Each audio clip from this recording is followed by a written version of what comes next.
اے رحمت عظیم کے مہمان السلام، قرآن کے نزول کے سامان السلام، رمضان السلام، اے رمضان السلام۔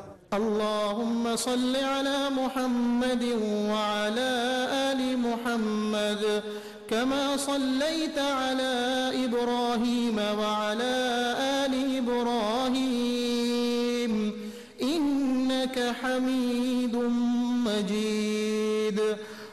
اللهم بارك على محمد وعلى آل محمد كما باركت على إبراهيم وعلى آل إبراهيم إنك حميد مجيد۔ بسم اللہ الرحمن الرحیم۔ السلام علیکم۔ میرے چینل نینا جیمز میں آپ سب کو بہت خوش آمدید۔ آج رمضان مبارک کے چوتھے روزے کے حوالے سے اس دن آپ نے کیا وظائف کرنے ہیں یہ لے کر میں آپ کی خدمت میں حاضر ہوئی ہوں۔ وظائف پہ جانے سے پہلے میں آپ سے ایک بات کہنا چاہتی ہوں کہ میری وہ بہنیں جو سحری اور افطاری میں بہت مصروف ہوتی ہیں وہ زبان پر درود پاک، استغفار اور کلمہ طیبہ کا ورد رکھیں۔ افطاری پر کہیں جانا ہو تو عشاء کے بعد سارے دن کی تسبیحات اکٹھی کر کے بھی پڑھی جا سکتی ہیں۔ دین میں کوئی سختی نہیں ہے، بس صرف ادائیگی اور ہمیشگی رہنی چاہیے۔ چلتے ہیں اب اپنی وظائف کی طرف۔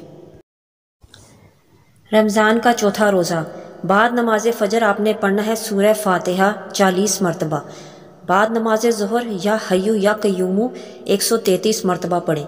بعد نماز عصر دعائے جمیلہ پڑھنا ہے 3 مرتبہ۔ یہ آپ کی اسکرین پہ دعائے جمیلہ نظر آ رہی ہے، یہ آپ نے مکمل 3 دفعہ پڑھنی ہے۔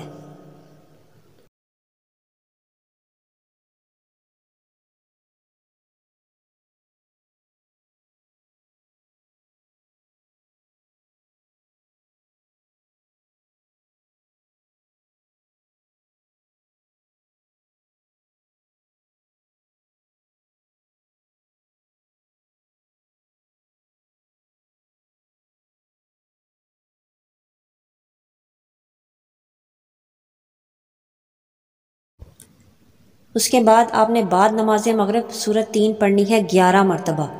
اس کے بعد آپ نے بعد نماز عشاء سورہ مزمل پڑھنی ہے 3 مرتبہ۔ یہ تھے ہمارے چوتھے روزے کے حوالے سے وظائف جو اس دن آپ نے کرنے ہیں۔ میں امید کرتی ہوں آپ کو میری ویڈیو پسند آئی ہوگی۔ صدقہ جاریہ کی نیت سے میرے ویڈیو کو شیئر کیجئے اور لائک کیجئے اور کمنٹ سیکشن میں مجھے ضرور بتائیے کہ آپ کو ویڈیو کیسی لگی۔ اپنی دعاؤں میں یاد رکھیے اور اپنا بہت خیال رکھیے۔ اللہ حافظ۔